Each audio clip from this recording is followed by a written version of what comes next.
Moin Levelü, da sind wir wieder mit der 4. Folge von Platt to Go, unsers Lütte Platt-Show.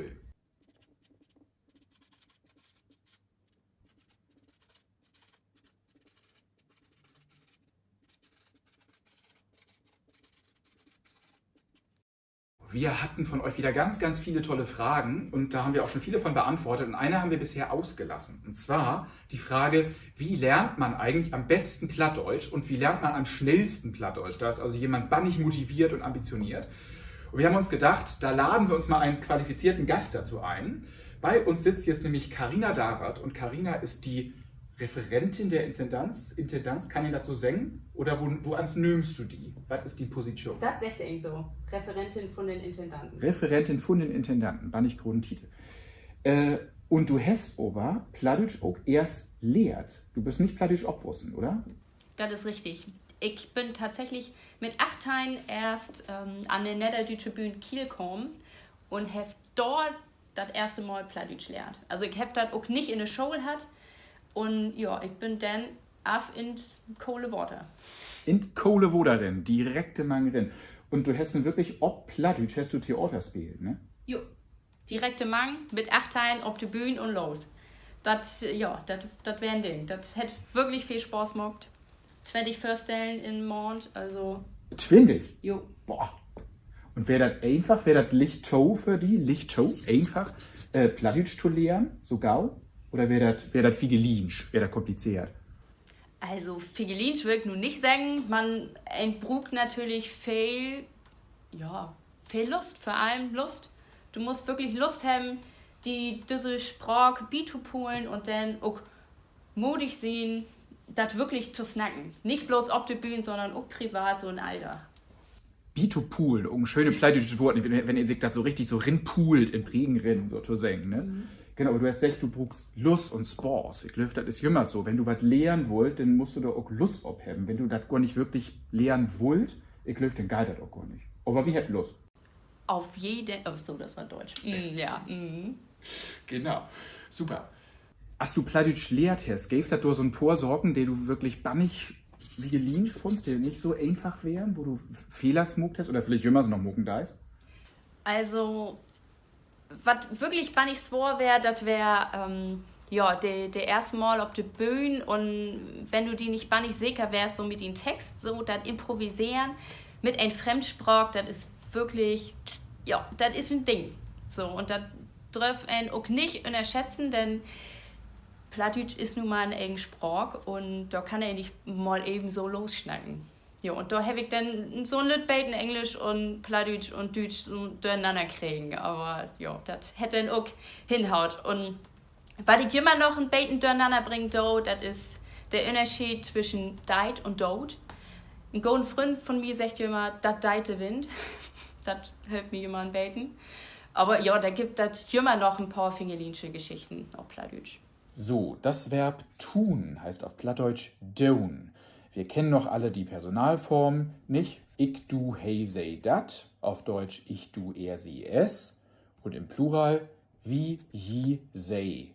Auf Hochdeutsch wir, ihr, sie. Soweit alles klar.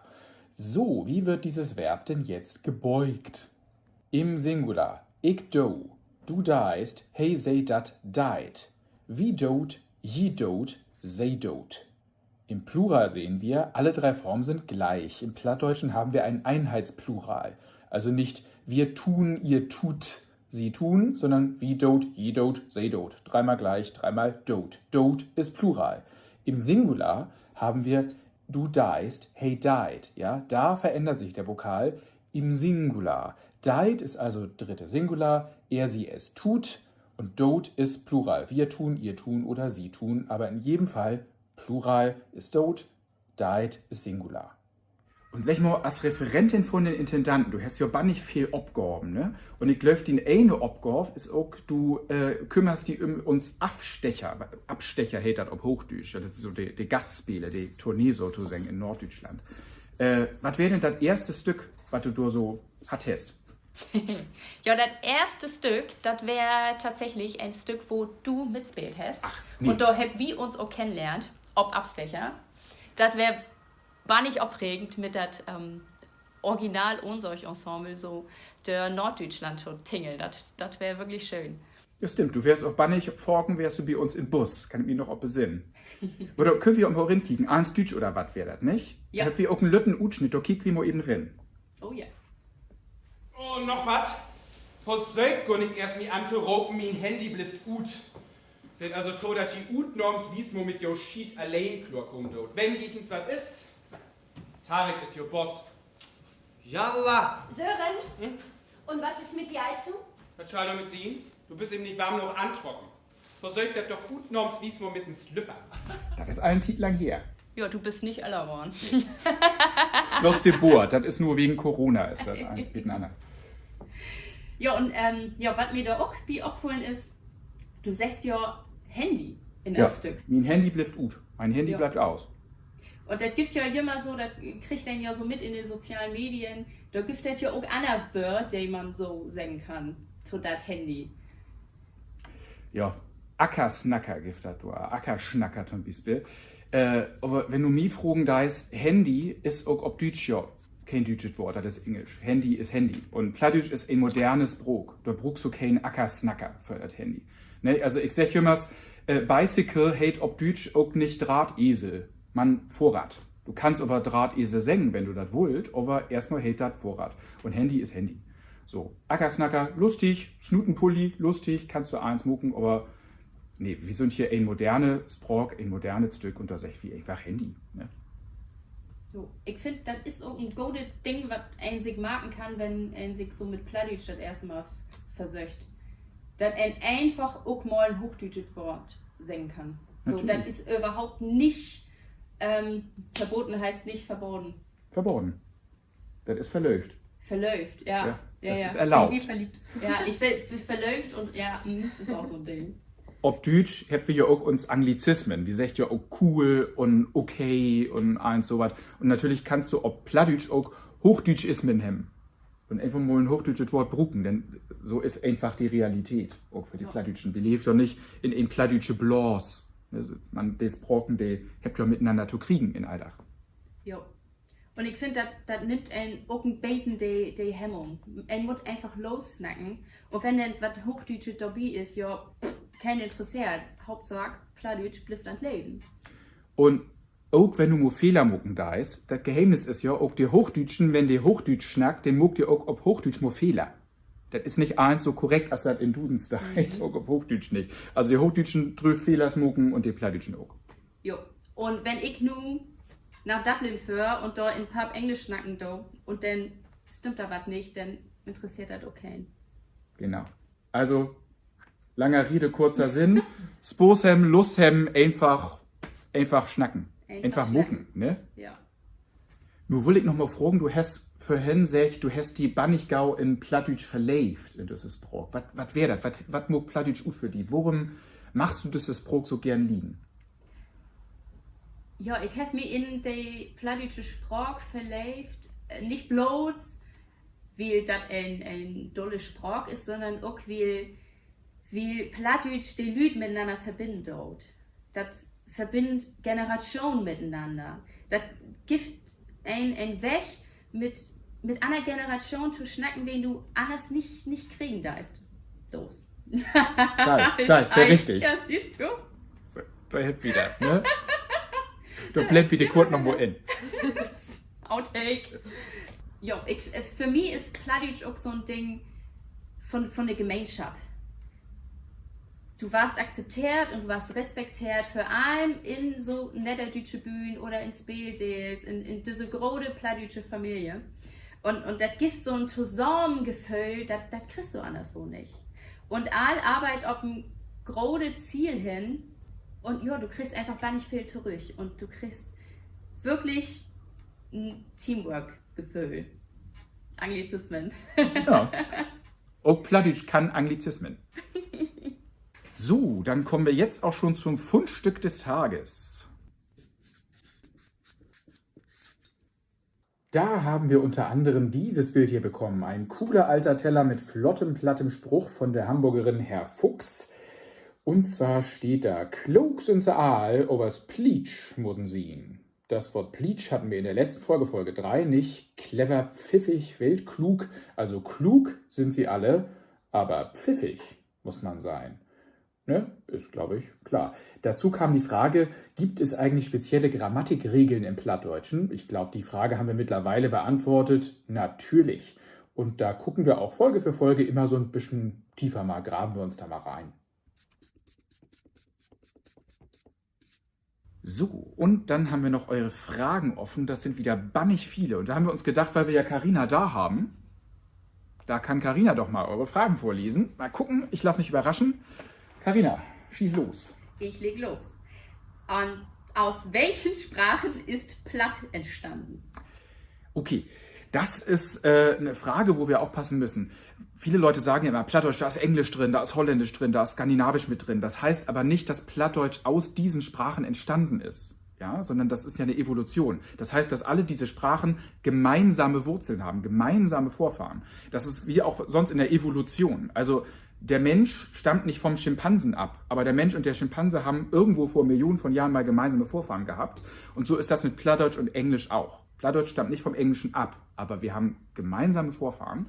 Aber, weil ja mal die Franzosen hier in Hamburg waren zum Beispiel, haben wir lauter französische Wörter im Plattdeutschen. Das sind aber so Einflüsse wie heute auch die Anglizismen. Ne? Also deshalb stammt Plattdeutsch auch nicht vom Französischen ab, sondern einfach nur von Plattdeutsch, von Niederdeutsch. Ne? Und dann Germanisch und was da so davor war. Nächste Frage. Warum sagt man in Hamburg zum Handfeger Handeul oder Handuhl?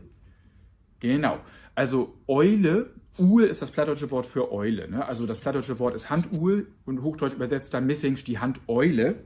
Und, das ist so ein Handfeger, letzten Endes, irgendjemand fand wohl, dass dieses Ding hier ihn an eine Eule erinnert hat, an so einen Eulenkopf.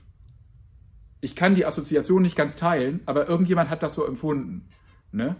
Ansonsten, das Ding heißt aber auch nicht nur Handuhl, sondern auch Uhlbessen, ne? Bessen, der Besen. Und das ist dann ein Uhlbessen. Und da gibt es dann ein kleines Aperçu, das schöne plattdeutsche Wort Huhlbessen für den Staubsauger, der Heulbesen. Das ist quasi dann analog gebildet zum Uhlbessen, reimt sich darauf. Uhlbessen und Huhlbessen. Huhlbessen, der Staubsauger, der Heulbesen. Dann haben wir noch die Frage bekommen, was heißt denn rein Schierschandudel? Genau, ut rein, ut schier Schandudel. Wenn jemand sagt, das hast du doch ut schier Schandudel mogt, ne? Also schier heißt so viel wie rein, glatt. Also aus reinem Schandudel hast du das gemacht. Nur aus Schandudel. Und Schandudel ist so Quatsch, Spaß, Schabernack, all sowas. Und das Wort ist gar nicht so leicht zu erklären. Da steckt Schandean drin. So Rüm-Schandean, das kommt von Schande. Das heißt halt auch so lästern und so böses Zeug reden und auch so Tratschen, das ist alles so Schandean, jemanden verleumden und sowas. Und Dudeln ist auch so ein bisschen so Unsinn reden und trödeln und Quatsch machen und so. Und das ist alles so Schüttel, Schüttel, Schüttel zusammengesetzt, ist daraus das Wort Schandudel gemacht. Also alles so Kram halt, ne? Schandudel eben. Ist ein bisschen wie Tüdelkram, kann man auch mehr so aus dem Bauch heraus erklären. Aber die Plattdeutschen benutzen solche Wörter dann gerne auch für ganz andere Sachen. Es gibt nämlich Schandudel auch als Ausdruck für den Polizisten. Die Schandudeldor, die Olle Schandudel. Udel ist nämlich in Hamburg auch der Polizist. Und das kommt wieder von Eule, von Uhl, der Nachtwächter. Also die Nachtwächter waren in Hamburg die Uhl, die Nachteule. Und das hat sich später auf die Polizisten übertragen. Also der Polizist war dann der Udel und dann die Schandudel war dann sozusagen der schändliche Polizist, der Bulle da hinten, würde man heute ein bisschen ungehörig sagen. Ne? Also, und das, womit du Schandudel machst, womit du lästerst, der Kopf, die Schnute, ist dann auch der Schandudelkassen. Kriegst einen an Schandudelkassen. Kriegst gleich mal einen mit. Ne? Also so werden diese Wörter auch hin und her geschoben und bedeuten dann mal das eine, mal das andere. Und nur ein Frage für echte Nordlichter. Heißt das Moin oder Moin Moin? Das ist eine ganz, ganz heikle politische Frage. Also, Moin haben wir ja schon erklärt. Moin heißt schön, Moin heißt schön. Schönen Tag, schönen Morgen, schönen Abend, Tageszeit, egal. So, reicht als Gruß, heißt Hallo. Reicht dann auch eigentlich einmal, ne? Aber es gibt halt Leute und auch Gegenden, wo man das auch doppelt sagt. In anderen Regionen eben nicht. So, also es gibt Gegenden, in Flensburg, glaube ich, macht man das auch, da sagt man Moin, Moin. Oder der eine sagt Moin und der andere antwortet dann mit Moin, Moin. als Entgegnung. Dann gibt es Leute, die sagen, Moin Moin ist eigentlich schon Gesabbel, das braucht man nicht. Aber mein Gott, also manche sagen es eben, da muss man jetzt auch nicht unhöflich sein und dem antworten mit, das ist ja Gesabbel. Das finde ich einfach nicht nett. Wir können ja auch mal nett sein als Norddeutsche. Und Moin Moin kann aber auch heißen, Mensch, ich freue mich aber besonders. Du sagst Moin, ich sage Moin Moin. Mensch, freue ich mich aber richtig, dass du mich jetzt begrüßt. Ne? Und ich will vielleicht ein Gespräch mit dir anfangen, also benutze ich gleich schon mal 2 Wörter. Richtig viel Text für den Norddeutschen. Aber es gibt zum Beispiel auch im Schwedischen, die sagen ja auch Hey zur Begrüßung und die können aber auch sagen Hey, hey, ist einfach ein bisschen netter, bisschen mehr. Bisschen mehr als eine Silbe kann man sich auch mal erlauben im Gespräch. Aber ich finde, am Ende muss stehen, sei doch nett zueinander. Also wenn einer meint, er möchte dich gerne 2-mal mit Moin begrüßen, weil er sich so freut, dich zu sehen, dann freu dich doch, dass der dich so freut. Da musst du nicht sagen, das ist zu viel Text. Das finde ich nicht nett. Geht beides. Aber eine feste Regel gibt das nicht dafür. Dann haben wir noch die Frage bekommen, was bedeutet Figelinsch? Figelinsch haben wir vorhin schon benutzt. Figelinsch heißt vertrackt, kompliziert, schwierig, aber auch hinterhältig. Und das kommt einfach von der Violine, die Figelin, auf Plattdeutsch. Und Geige lernen, Geige spielen, das ist bannig Figelinsch. Das ist gar nicht so einfach, so eine Geige. Und irgendwie muss das für die Hamburger, für die Norddeutschen einfach so vertrackt, so schwierig gewesen sein, dass man gesagt hat, Mensch, das ist ja Figelinsch, was auch so schwierig und vertrackt oder hinterhältig ist. Und nach einem weiteren Wort wurde gefragt, das Wort Flunkenslach. Flunkenslach, das ist bannig schnell verklärt, ich kann nicht mehr Hochdeutsch reden, erklärt, verklort. Flunk, de Flunk oder de Flünk ist der Flügel. Ja, also de Forges hebt Flünken oder de Forges hebt Flunken und de Im, die Bienen auch. Und de Slach ist der Schlag. Also Flunkenslach heißt einfach Flügelschlag. Ja. Mehr muss man da eigentlich nicht zu sagen, glaube ich. Und einer hat noch gefragt, Wichelwisch in Tondorf, ob das wirklich Weidenwiese heißt? Was war die Frage? Genau, da haben Sie einfach vollkommen recht. Wichelwisch, die Straße Wichelwisch in Tondorf heißt tatsächlich Weidenwiese. Wichel, die Weide und Wisch, die Wiese. Gibt es auch Heidewisch und sonst was Wisch, lauter Straßennamen. Das heißt, Wisch ist immer die Wiese.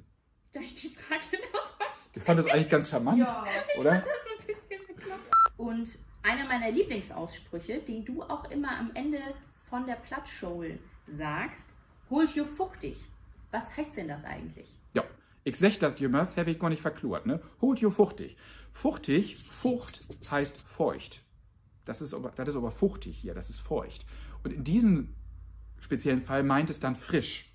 Feucht wie frisch, also haltet euch frisch, holt jo fuchtig, bleibt frisch, bleibt sauber. Und man kann den Spruch auch noch in die Länge ziehen. Hol die fuchtig und verdröch nie. Also halt dich feucht und vertrocknen nicht. Kann man auch sagen, aber das ist ja schon wieder Gesabbel so ein bisschen. So, holt jo fuchtig, das ist auch unser Stichwort, würde ich nur sagen. Da sind wir auch an Ende von der 4. Folge von Platt to go, unser Slütte Plattshow.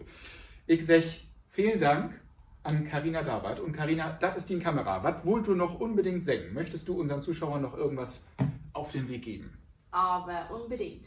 Also, liebe Leute, wenn ihr Lust habt, Theater zu spielen oder euch zu engagieren in einem Verein, ihr könnt Requisite machen, ihr könnt auch Kasse machen, ihr könnt Bühnenbilder bauen, ihr könnt auf der Bühne stehen. Alles, was ihr wollt, steht euch offen. Meldet euch einfach bei den Niederdeutschen Bühnen oder Speeldeals in eurer Stadt oder im Ort.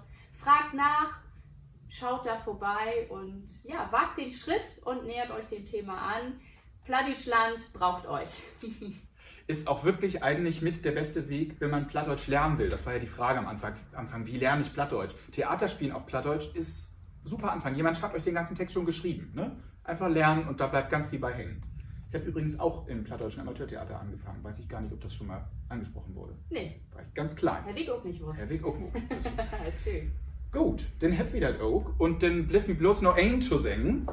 Ja, wie seht uns Tokum Dienstag bei der 5. Folge von Platt to go, unser Slütte Plattshow. Und bis dahin, tschüssing und holt ihr fuchtig und verdrückt nie.